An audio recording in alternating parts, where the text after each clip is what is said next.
let's get to the official spoilers for Chapter 263 of Jujutsu Kaisen. After the intro.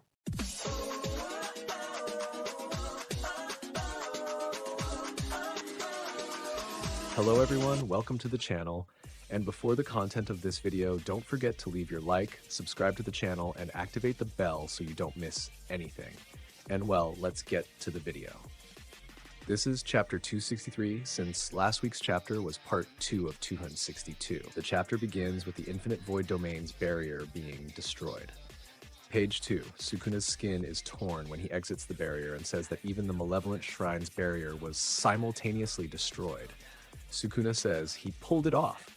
Even though purple is his ultimate technique, he's still not used to using it. Page 3, Todo and Yuji immediately spring into action alongside Yuta. Todo asks Yuta to use purple as much as he can once he recovers the CT, and not to worry about getting caught in the crossfire because he can avoid it using Boogie Woogie. No reaction from Yuji towards Yuta using Gojo's body. He is focused. The narrator reveals that after using his domain, Sukuna is once again in a state where it's difficult for him to use his CT. Page 4. But in the next moment, Yuta immediately falls down, indicating that Kenjaku's CT has stopped.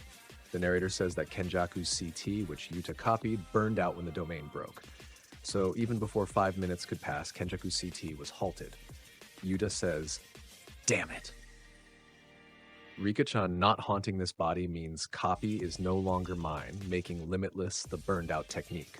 I thought I would still be able to use Kenjaku's. Was there some trick behind Kenjaku being able to use his technique immediately following a domain expansion? I didn't take any information like that in when I copied his technique.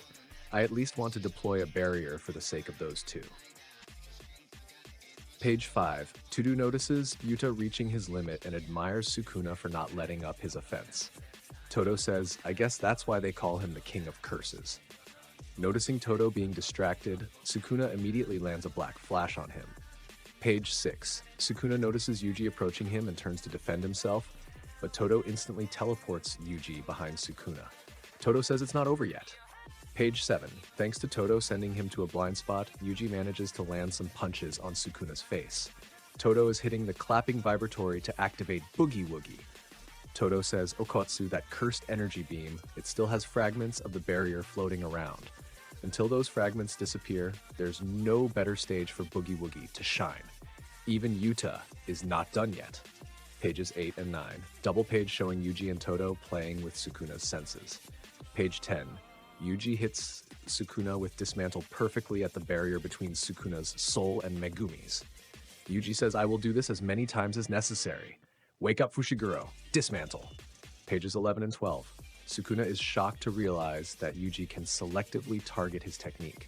Yuji is firing dismantle after dismantle directly at the barrier between Sukuna's soul and Megumi.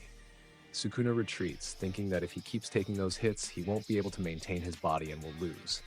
Sukuna vomits some of his fingers and consumes them again. Page 13. Yuji cuts the pillar. Sukuna was on and tries to land a punch, but Sukuna dodges in the air and hits Yuji back. Sukuna says, if I simply avoid those hits, they won't have any other move as effective. Todo says, if my clapping vibratory reserve isn't recognized as my left hand, it won't work. Just one more time. Pages 14 and 15, Todo hits the clapping vibratory, but there was no swap. Sukuna smiles as he prepares to face Yuji, but Todo once again uses the clapping vibratory.